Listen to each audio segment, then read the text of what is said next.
Assalamualaikum warahmatullahi wabarakatuh. Innal hamdalillah nahmaduhu wa nusalli wa nusallimu ala rasulihil karim. Asyhadu an la ilaha illallah wa asyhadu anna Muhammadan abduhu wa rasuluh. Allahumma salli ala sayyidina Muhammad wa ala ali sayyidina Muhammad. Amma ba'd. Alhamdulillah sahabat beriman, jika video ini muncul di berandamu, ini adalah petunjuk dari Allah kepadamu.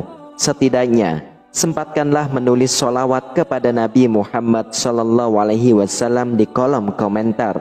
Insya Allah bisa menjadi bukti kecintaan kita untuk mendapatkan syafaat kelak di akhirat. Amin, Allahumma amin. Sahabat beriman yang dirahmati Allah Subhanahu wa Ta'ala, tentu kita semua ingin hidup selamat baik di dunia, terlebih lagi di akhirat kelak. Dalam hadis Rasulullah SAW yang diriwayatkan oleh Abu Hurairah radhiyallahu an, disebutkan bahwa ada 3 hal yang bisa menyelamatkan kita dari kebinasaan azab dan murka Allah Subhanahu wa Ta'ala. Siapa saja yang mengerjakan 3 hal ini, maka dijamin dia akan hidup selamat dunia dan akhirat kelak. Syekh Nawawi dalam kitabnya yaitu Nasoihul Ibad juga menerangkan tentang 3 perkara yang akan menyelamatkan kita di dunia dan di akhirat kelak. Semoga kita termasuk orang yang selamat baik di dunia maupun di akhirat. Lantas, apa sajakah 3 hal tersebut? Namun alangkah baiknya para sahabat beriman untuk menyimak terus video ini sampai akhir, agar sahabat bisa mendapatkan informasi yang lengkap supaya tidak gagal faham dan menjadi penambahnya ilmu dan pengetahuan. Yang pertama adalah takut kepada Allah di saat sendiri dan di keramaian. Sahabat beriman, mari kita renungkan bersama sebuah firman Allah Subhanahu wa Ta'ala di dalam ayat suci Al-Quran surah Qaf ayat 33. Allah Subhanahu wa Ta'ala berfirman, dialah orang yang takut kepada Zat yang Maha Pengasih, sekalipun dia tidak melihatnya, dan dia datang menghadap Allah dengan hati yang bertaubat.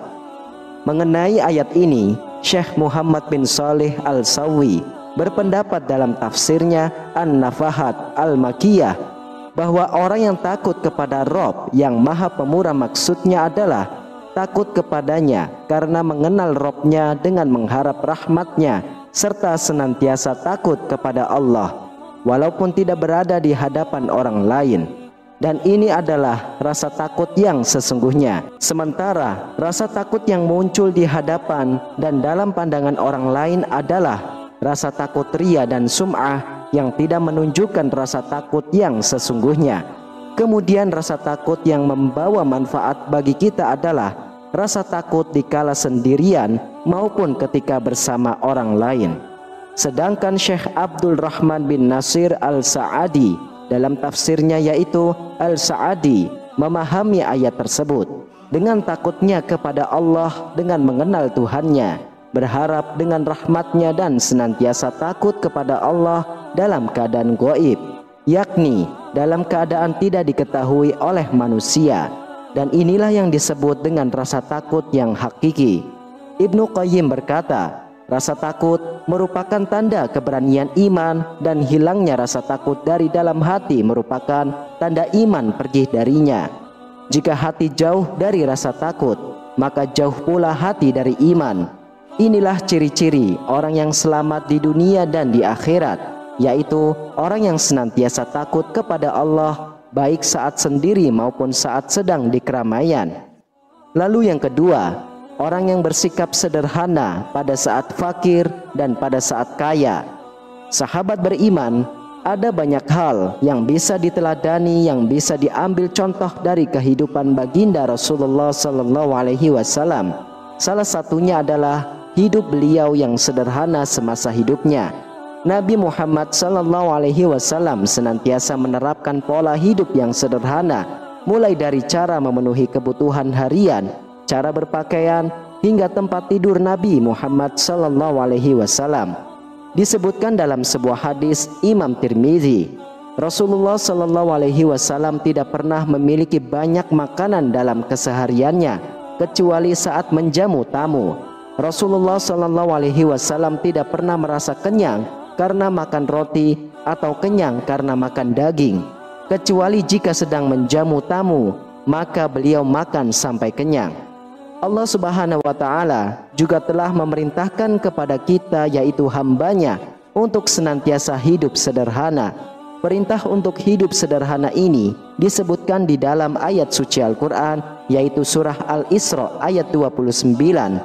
Allah Subhanahu wa Ta'ala berfirman, "Dan janganlah kamu jadikan tanganmu terbelenggu pada lehermu, dan janganlah kamu terlalu mengulurkannya, karena itu kamu menjadi tercela dan menyesal."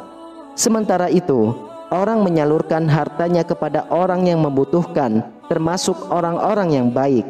Dalam Al-Quran surah Al-Furqan ayat 67, Allah Subhanahu wa Ta'ala berfirman yang artinya, "Dan orang-orang yang baik adalah apabila menyalurkan hartanya, maka ia tidak berlebihan dan tidak terlalu pelit, dan adalah pembelanjaan itu di antara kedua, itulah yang baik." Maka lawan dari sederhana adalah boros.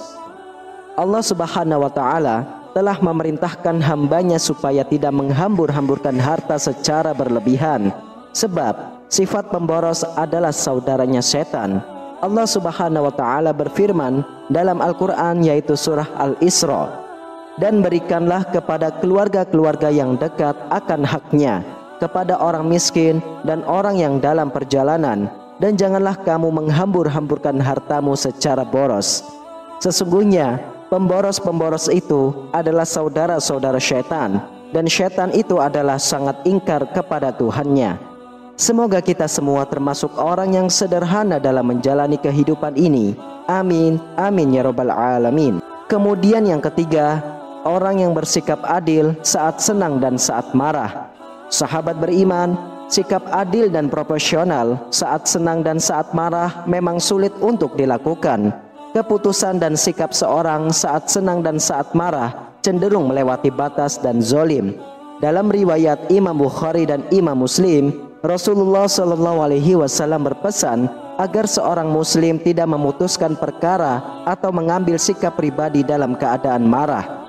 Rasulullah Shallallahu Alaihi Wasallam bersabda dari Abu Bakrah radhiyallahu an, ia berkata, "Aku mendengar Rasulullah Shallallahu Alaihi Wasallam bersabda, janganlah salah seorang kamu memutuskan dalam keadaan marah, sengketa di antara dua pihak.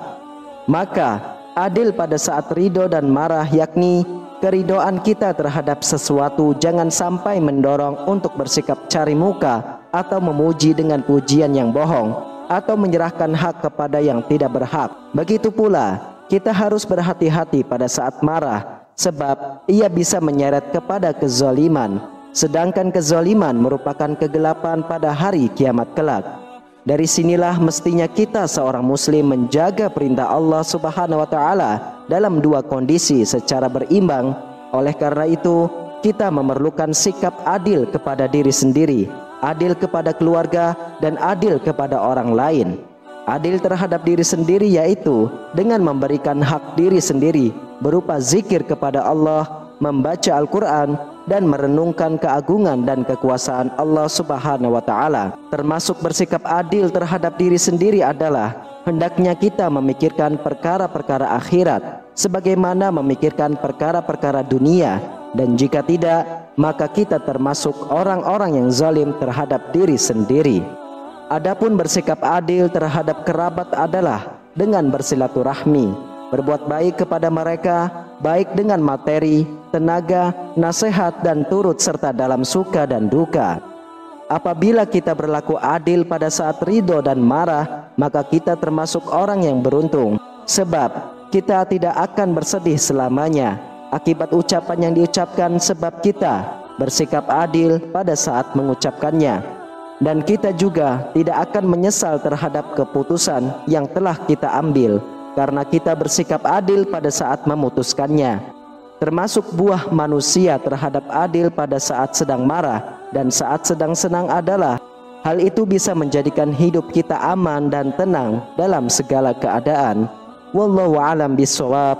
Sahabat beriman yang dirahmati Allah Subhanahu wa taala, itulah 3 ciri-ciri orang yang selamat dalam hidup di dunia dan di akhirat kelak. Semoga kita semua bisa mengamalkan ketiga sifat dan ciri tersebut, dan semoga Allah Subhanahu wa taala senantiasa merahmati dan meridhoi serta mengampuni dosa-dosa kita semua. Amin, amin ya rabbal alamin. Demikianlah hanya ini yang bisa dapat saya bagikan dan sampaikan. Semoga bermanfaat untuk kita semua. Wassalamualaikum warahmatullahi wabarakatuh.